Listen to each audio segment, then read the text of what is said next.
नमस्कार जी मेरे प्यारे सभी स्टूडेंट्स को। मैं आपका केमिस्ट्री टीचर गौरव त्यागी सर। O2N डिजिटल एजुकेशन में आपका स्वागत है। मैं आपको पढ़ाऊंगा आज अम्ल क्षार लवण का लेक्चर 7, जिसका टॉपिक रहेगा उदासीनीकरण और उदासीनीकरण ऊष्मा। स्टार्ट करें। सबसे पहला आता है उदासीनीकरण अभिक्रिया। उदासीनीकरण अभिक्रिया होती क्या है? तो लिखा है अम्ल तथा क्षार परस्पर अभिक्रिया द्वारा, एक अम्ल होना चाहिए और एक क्षार होना चाहिए, परस्पर अभिक्रिया द्वारा लवण बनाते हैं और जल बनाते हैं। इसी अभिक्रिया को क्या कहते हैं? उदासीनीकरण अभिक्रिया कहते हैं। जैसे देखो,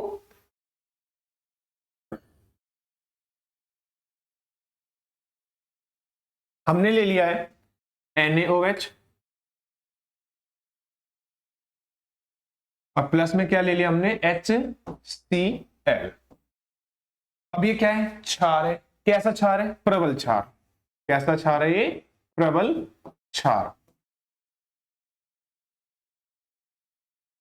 HCl क्या है? अम्ल है। और ये कौन सा अम्ल है? प्रबल अम्ल।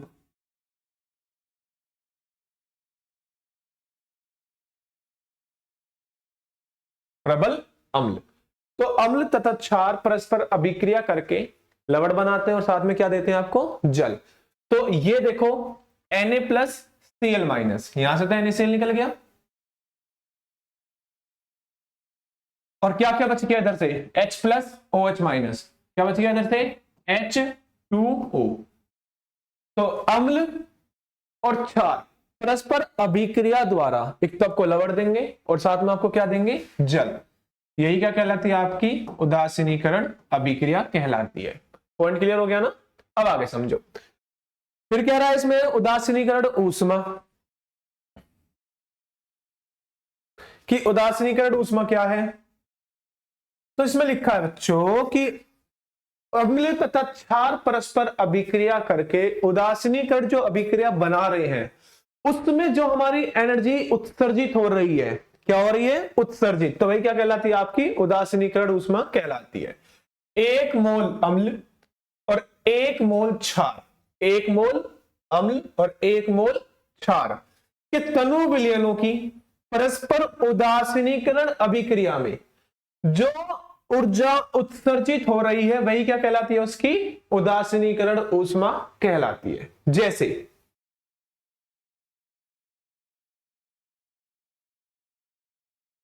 ऊपर वाले एग्जांपल ले लेते हैं जो भी हमने करा था। हमने ले लिया यहां पर NaOH प्लस HCl, यहां से आपका बनेगा NaCl और साथ में क्या बन गया आपका? H2। ये क्या है? आपका क्षार है। कैसा? प्रबल। ये आपका प्रबल क्षार है।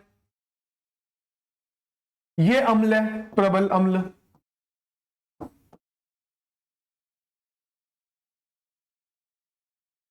और जब प्रबल क्षार प्रबल अम्ल से क्रिया कर रहा है तो ये क्या मिल गया आपको? लवण मिल गया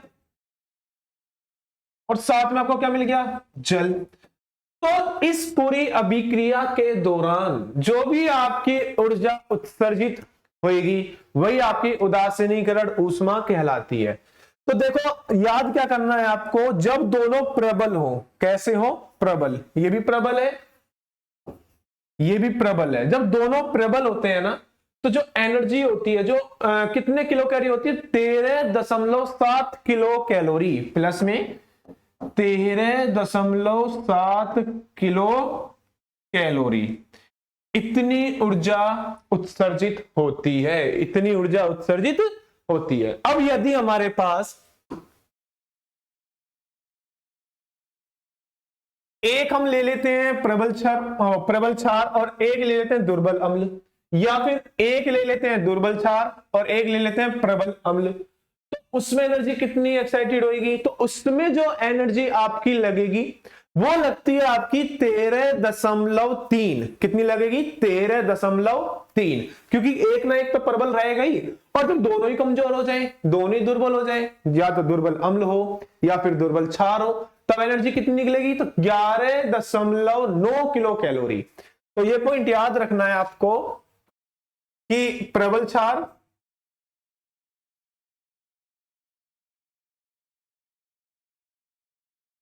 प्लस प्रबल अम्ल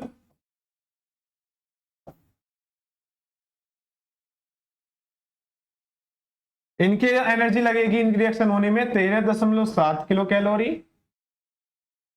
यदि हम प्रबल क्षार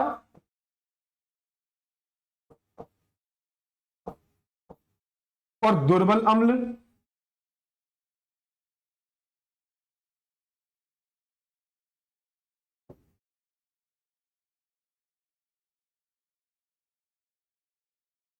लेंगे तो कितना होएगा, कितनी एनर्जी एक्साइटेड होएगी हमारी? देखो एक प्रबल है और एक दुर्बल है तो कुछ कम, तो 13.3 किलो कैलोरी। अब यदि हम दुर्बल अम्ल की जगह दुर्बल क्षार ले लें, यहां पर प्रबल क्षार की जगह यहां ले लेते हैं दुर्बल क्षार और यहां ले लेते हैं प्रबल अम्ल। एक ना एक तो प्रबल है ही, तो इसके लिए क्या करेंगे हम, तो भी इतनी ही एनर्जी एक्साइट होगी, इतनी एनर्जी उत्सर्जित होगी, 13.3 किलो कैलोरी। अब यदि दोनों ही दुर्बल हो जाए, दुर्बल क्षार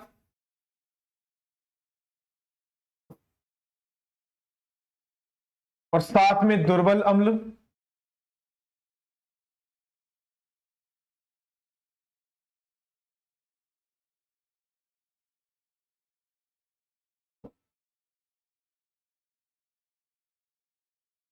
ये भी दुर्बल है और ये भी दुर्बल है, दुर्बल क्षार भी और दुर्बल अम्ल भी है, तो उसके लिए जो एनर्जी एक्साइटेड होगी वो होगी 11.9 किलो कैलोरी।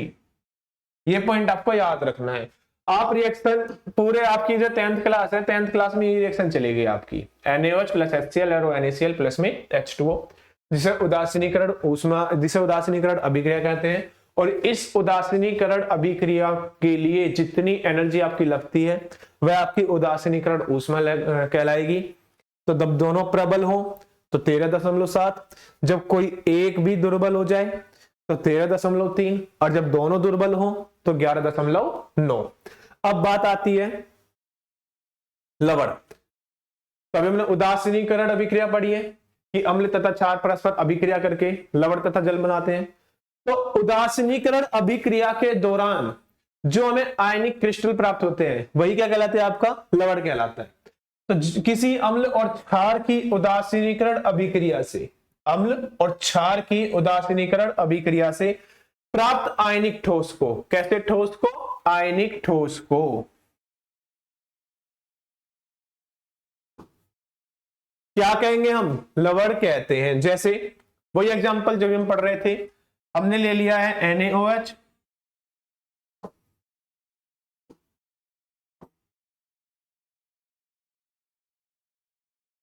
प्लस में HCl, तो यहां से क्या निकल जाएगा आपका NaCl। अब तक तो ये रिएक्शन रट जानी चाहिए आपको, और साथ में H2O। तो ये जो हमें आयनिक क्रिस्टल प्राप्त हो रहे हैं यही क्या कहलाता है, आपका लवण। और इस अभिक्रिया को क्या कहेंगे, उदासीनीकरण अभिक्रिया। तो उदासीनीकरण अभिक्रिया के दौरान अम्ल तथा क्षार परस्पर अभिक्रिया करके एक आयनिक ठोस देते हैं जिसे हम क्या कहते हैं, लवण कहते हैं।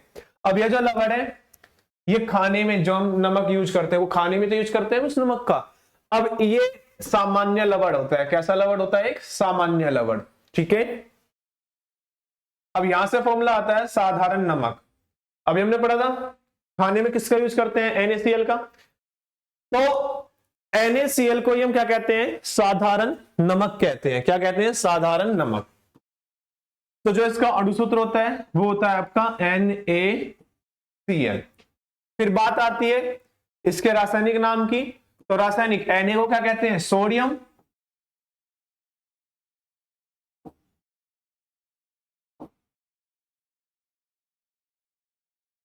Cl को क्लोराइड, नाम के एंड में आइड लग जाता है तो क्या नाम हो गया, सोडियम क्लोराइड। फिर इसका अणुभार निकालना है। अब Na का जो अणुभार होता है ना वो होता है आपका 23। Cl का कितना होता है 35.5। जोड़ना इसको तो 5.538 तो 58.5 ग्राम इसका क्या होता है अनुभार होता है। किसका NaCl का। फिर बनाने की विधि सेम कहानी। उदासीनीकरण अभिक्रिया में हम लवड़ी बना रहे थे, NaCl बना रहे थे प्रबल क्षार और प्रबल अम्ल की क्रिया से। तो भैया सोडियम हाइड्रोक्साइड और हाइड्रोजन क्लोराइड के परस्पर अभिक्रिया द्वारा साधारण नमक बनता है, जिसे क्या कहते हैं हम सोडियम क्लोराइड भी कहते हैं। रिएक्शन देखो इसकी, हमने यहां पर फिर NaOH ले लिया, HCl ले लिया, क्या बन जाएगा यहां से NaCl और साथ में क्या आ गया आपका H2O। यही क्या है आपका नमक।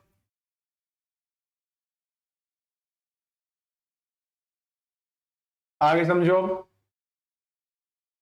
तो इसका प्रयोग कहां कहां किया जाता है। इसका प्रयोग भोजन में किया जाता है, इसे बड़े स्तर पर समुद्री जल से प्राप्त किया जाता है या अन्य लवड़ों के पृथक्करण से, इसे चट्टानी लवड़ों से भी प्राप्त किया जा सकता है। उसके बाद आता है सोडियम क्लोराइड का उपयोग। क्या क्या उपयोग है। पहला, इसका उपयोग भोजन पकाने में किया जाता है। दूसरा उपयोग, इसका उपयोग अनेक रसायनों जैसे कास्टिक सोडा हो गया जो हमें पढ़ना है, NaSCO3 सोडियम बाइकार्बोनेट आदि के निर्माण में किया जाता है। बहुत सारी चीजें हम इससे बना सकते हैं। तो यह हमारा क्या था नमक के बारे में पूर्ण रूप से था। नमक को आप इतना पढ़ के चले जाओ, डेफिनेटली पूरे के पूरे नंबर आने हैं। आगे समझो। फिर बात आती है कास्टिक सोडा। कास्टिक सोडा तो इसका जो अणुसूत्र होता है वो होता है NaOH। इसका अणुसूत्र क्या होता है NaOH। रासायनिक नाम, इसका रासायनिक नाम बच्चों देखो, Na को क्या बोलते हैं सोडियम,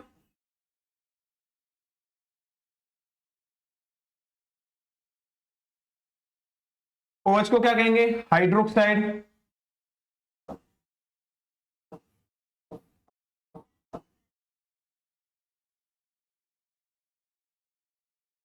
तो क्या हो गया इसका रासायनिक नाम सोडियम हाइड्रोक्साइड। फिर अनुभार, अब अनुभार निकालो। Na का कितना होता है 23,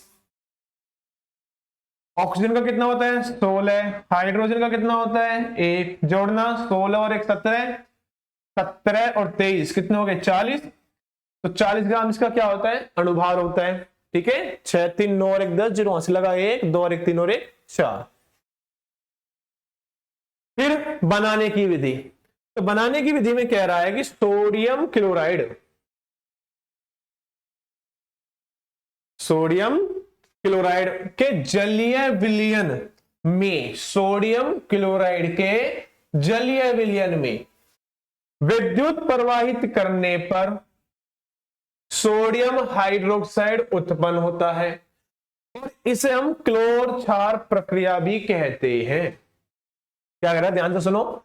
सोडियम हाइड्रोक्साइड, सोडियम क्लोराइड के जलीय विलयन में, किसके सोडियम क्लोराइड के जलीय विलयन में विद्युत प्रवाहित करने पर सोडियम हाइड्रोक्साइड उत्पन्न होता है, इसे क्लोर क्षार प्रक्रिया भी कहते हैं। अब इस क्रिया में जो क्लोरीन गैस है वो तो एनोड पर मुक्त होएगी और जो आपकी हाइड्रोजन गैस है, जो आपकी हाइड्रोजन गैस है वो आपकी कैथोड पर मुक्त होती है। अब आगे सुनो, हमने ले लिया सोडियम क्लोराइड और जलीय विलीन में मतलब H2O क्या कर रहे हैं विद्युत प्रवाह कर रहे हैं, विद्युत प्रवाह।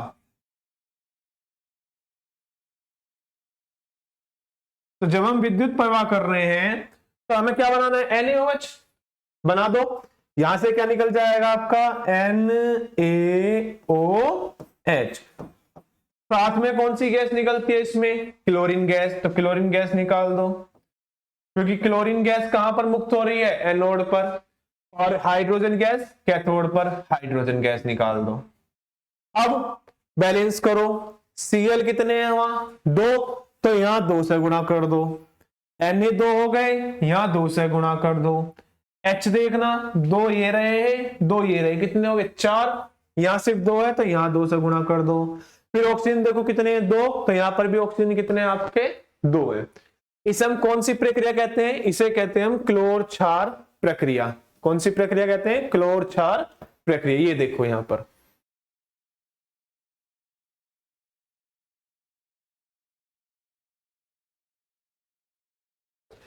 कैथोड पर हाइड्रोजन गैस, एनोड पर क्लोरीन गैस, और हमें ये NaOH अलग से मिल गया है। अब जैसे ही NaOH अलग से मिल गया, यहां पर देखो नमक है ना, नमक का हमने क्या करा, विद्युत प्रवाहित कर दिया इसके जलीय विलयन में, तो हाइड्रोजन गैस कैथोड पर आ गई, क्लोरीन गैस एनोड पर आ गई और NaOH अलग हो गई। अब इससे ये देखो जो हाइड्रोजन गैस है ना, इसके अपने अपने उपयोग है, Cl के अपने उपयोग है, NaOH के अपने उपयोग है। तो NaOH के किस किस में हमें उपयोग लिखने होंगे? तो देखो NaOH के उपयोग, कास्टिक सोडा के उपयोग, पहला तो धातुओं से ग्रीस हटाने के लिए NaOH का उपयोग किया जाता है। दूसरा है इसमें साबुन तथा अपमार्जक के निर्माण में। तीसरा इसका उपयोग है कागज बनाने के लिए। तो पहला किस में उपयोग है हमारा?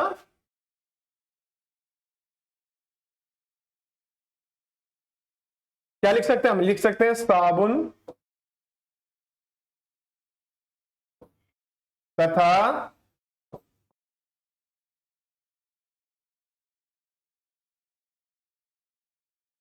अपमार्जक के निर्माण में।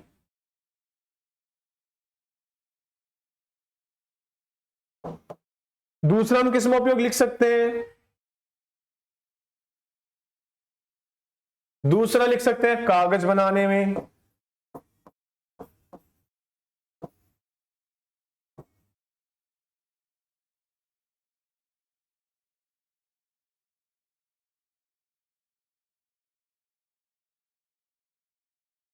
और किस में लिख सकते हैं हम इसका उपयोग? यहां देखो, धातुओं से ग्रीस हटाने के लिए। तो आज का हमारा टॉपिक हो गया खत्म। अब हम नेक्स्ट टॉपिक में पढ़ेंगे दावन सोडा, बेकिंग सोडा, इनके बनाने की विधि और इनके भौतिक गुण, रासायनिक गुण और कहां कहां पर ये उपयोग होते हैं। ठीक है, धन्यवाद।